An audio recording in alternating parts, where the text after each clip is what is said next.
পরাশক্তির আতঙ্ক ও এক বাঘিনীর গল্প। বাবর শ্রাবণীর রাজকীয় প্রত্যাবর্তন। ক্ষমতা বড়ই অদ্ভুত এক মরীচিকা। আজ যে মানুষটির দাপটে রাজ্যের বাঘা বাঘা প্রতিপক্ষ থরথর করে কাঁপে, কাল হয়তো সেই মানুষটিকেই লড়তে হয় অন্ধকার সেলের ভেতর নিজের বেঁচে থাকার অস্তিত্ব নিয়ে।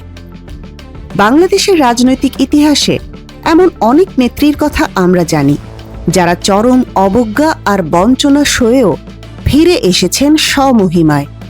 তাদের তেজ আর রাজনৈতিক প্রজ্ঞাকে আমরা স্যালুট জানাই। কিন্তু ক্যামেরার ফ্ল্যাশলাইটের আড়ালে এই দেশেই এমন এক নারী আছেন, যিনি গত 17টা বছর ধরে এমন এক মনস্তাত্ত্বিক যুদ্ধ লড়েছেন যা শুনলে আপনার গায়ে লোম খাড়া হয়ে যাবে। না, আমরা ব্যারিস্টার রুমিন ফারহানার কথা বলছি না। আমরা বলছি এমন এক আগ্নেয়গিরির কথা, যার সামনে রুমিন কেবল এক মুঠো বারুদ।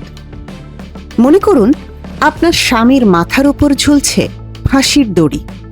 একটা পুরো রাষ্ট্রযন্ত্র উঠে পড়ে লেগেছে তার অস্তিত্ব মুছে ফেলতে। মাঝরাতে আপনার ড্রয়িং রুমে বুট পায়ে ঢুকে পড়ছে পুলিশ। সেই চরম বিভীষিকাময় পরিস্থিতিতে একজন নারী হিসেবে আপনার পক্ষে কিভাবে 2 সন্তানকে আগলে রাখা সম্ভব? কিভাবে একটি পতনোন্মুখ রাজনৈতিক সাম্রাজ্যের হাল ধরা সম্ভব? আজ আমরা শোনাব নেত্রকোনা 4 আসনের সেই লৌহ মানবী তাহমিনা জামান শ্রাবণী এবং লুৎফুজ্জামান বাবরের ফিনিক্স পাখির মতো ছাই থেকে উঠে আসার এক রোমহর্ষক গল্প। শেষ পর্যন্ত আমাদের সাথেই থাকুন। নেপথ্যের স্থপতি এবং এক নীরব চুক্তি। যে কোনো সফল এবং দুর্ধর্ষ রণকৌশলের পেছনে সব সময় একজন নীরব স্থপতি থাকেন। 80-র দশকের শুরু। লুৎফুজ্জামান বাবর তখন রাজনীতির ময়দানে এমন এক নাম, যার তীক্ষ্ণ চাল আর ক্ষিপ্রতা বিরোধীদের রাতের ঘুম হারাম করে দিত। ঠিক সেই সময়টিতেই একটি ঘরোয়া আসরে তার পরিচয় হয় তাহমিনা জামান শ্রাবণীর সাথে। অত্যন্ত অভিজাত, শিক্ষিত এবং ধীরস্থির এক তরুণী। 1987 সালে যখন তাদের 4 হাত এক হলো, তখন থেকেই শুরু হলো এক অদৃশ্য বোঝাপড়া। বাবর সামলাতেন বাইরের সেই ভয়ঙ্কর রাজনৈতিক দাবার বোর্ড, আর শ্রাবণী হয়ে উঠলেন তার দুর্গের সবচেয়ে বিশ্বস্ত পাহারাদার। প্রতিদিন শত শত নেতাকর্মীর আনাগোনা, হাজারো রাজনৈতিক সমীকরণ, সবকিছু তিনি নিজের হাতে সামলাতেন অত্যন্ত সুনিপুণভাবে। একজন দাপুটে রাজনীতিবিদের সবচেয়ে বড় দুর্বলতা হল তার পরিবার। কিন্তু বাবর জানতেন তার ঘরের ভেতর এমন এক ঢাল রয়েছে, যাকে কোনোদিন কোনো প্রতিপক্ষ ভেদ করতে পারবে না। আর ঠিক এই নিশ্চিন্ত নির্ভরতাই বাবরকে পরিণত করেছিল এক অপ্রতিরোধ্য শক্তিতে।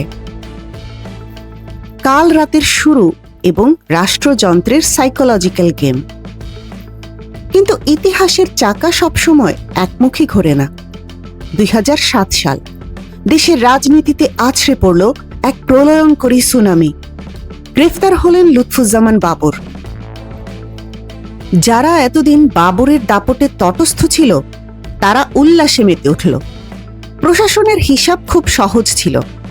সাম্রাজ্যের রাজাকে জেলে ঢোকাও, আর তার স্ত্রীকে আইনি এবং মানসিক হয়রানি করে চিরতরে দেশ ছাড়া করো। শুরু হলো এক নির্মম সাইকোলজিক্যাল গেম। একদিকে জেলের অন্ধকার প্রকোষ্ঠে স্বামীর ওপর চলছিল চরম নির্যাতন, আর অন্যদিকে বাইরে শুরু হলো এক মা এবং স্ত্রীর ওপর প্রশাসনের নগ্ন খেলা। অকারণে মাঝরাতে বাড়িতে পুলিশি তল্লাশি, পুরো বাড়ি তছনছ করে দেওয়া, আর পদে পদে আইনি হয়রানি। তাদের লক্ষ্য ছিল এই নারীকে মানসিকভাবে ভেঙে চুরমার করে দেওয়া। কিন্তু তারা বুঝতে পারেনি যে তারা আসলে এক ঘুমন্ত আগ্নেয়গিরিকে জাগিয়ে তুলছে। ফাঁসির সেলের সামনে দাঁড়িয়ে যে মৃত্যু ভয় মানুষকে কুঁকড়ে দেয়, শ্রাবণী সেই ভয়কে জয় করেছিলেন। একদিকে ছেলে লাবিব আর মেয়ে তাসফিয়াকে নোংরা রাজনীতির বিষ বাষ্প থেকে দূরে রেখে পরম মমতায় বড় করা, অন্যদিকে কোর্টের বারান্দায় দিনের পর দিন স্বামীর মুক্তির জন্য আইনি লড়াই চালিয়ে যাওয়া। এই নারী যেন একাই একটি পুরো সেনাবাহিনীর ভূমিকা পালন করছিলেন। 2018 সালের ব্যালট যুদ্ধ এবং জনতার ম্যান্ডেট, এই লৌহ মানবীর আসল রূপটা বিশ্ববাসী দেখল 2018 সালের নির্বাচনে। বিরোধী শিবির তখন নিশ্চিত, বাবর যখন জেলের ঘেরাটোপে, তখন নেত্রকোনা 4 আসন থেকে তার নাম চিরতরে মুছে ফেলা গেছে। কিন্তু সবার হিসাব নিকাশ পাল্টে দিয়ে ভোটের ময়দানে খোদ প্রার্থী হয়ে নামলেন তাহমিনা শ্রাবণী। যে নারীকে 17 বছর ধরে ভয় দেখিয়ে ঘরে আটকে রাখার চেষ্টা করা হয়েছে, তিনি যখন রাজপথে এসে দাঁড়ালেন, তখন পুরো নেত্রকোনার দৃশ্যপট বদলে গেল। তিনি কোনো বিশাল গাড়িবহর নিয়ে ঘোরেননি, তিনি পায়ে হেঁটে মানুষের দরজায় গেছেন। স্বামীর সারা জীবনের উন্নয়ন আর নিজের 17 বছরের একাকী লড়াইয়ের কথা যখন তিনি বলতেন, তখন গ্রামের সাধারণ নারীরা ঘর ছেড়ে বেরিয়ে এসে তাকে জড়িয়ে ধরে ডুকরে কাঁদত। সেদিন কারচুপির ওই সাজানো নির্বাচনে রাতের অন্ধকারে ব্যালট বাক্স ছিনতাই করা হয়েছিল, কিন্তু সাধারণ মানুষের হৃদয়ের যে রায় তিনি সেদিন পেয়েছিলেন, তাতেই প্রমাণ হয়ে গিয়েছিল বাবর সাম্রাজ্যের পতন এত সহজে হওয়ার নয়। দ্য আল্টিমেট রিভেঞ্জ এবং রাজকীয় প্রত্যাবর্তন। অন্ধকার রাতের শেষেই আসে সবচেয়ে উজ্জ্বল সকাল।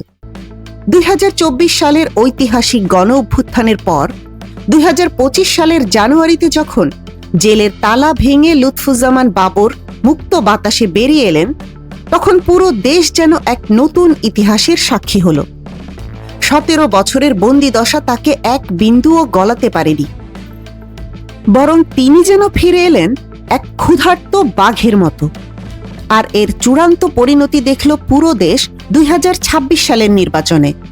নেত্রকোনা 4 আসন থেকে তিনি যখন প্রার্থী হলেন, তখন তাকে আটকানোর ক্ষমতা কোনো ষড়যন্ত্রকারীর ছিল না।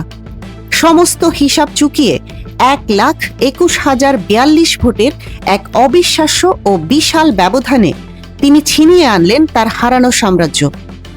কিন্তু যখন বিজয়ের এই মুকুট তার মাথায় উঠল, বাবর খুব ভালো করেই জানতেন এর আসল হকদার কে। দীর্ঘ 17 বছর পর মুক্ত আকাশের নিচে এসে তিনি যাকে সবার আগে জড়িয়ে ধরেছিলেন, তিনি ছিলেন তার সেই ছায়াসঙ্গী তাহমিনা শ্রাবণী। যে নারী ফাঁসির সেলের সামনে দাঁড়িয়েও এক মুহূর্তের জন্য তার হাত ছাড়েননি। রাজনীতির দাবার বোর্ডে অনেকেই রাজা হতে চায়, কিন্তু রাজাকে যে রানী আড়াল থেকে রক্ষা করে, তার গল্প কজন মনে রাখে?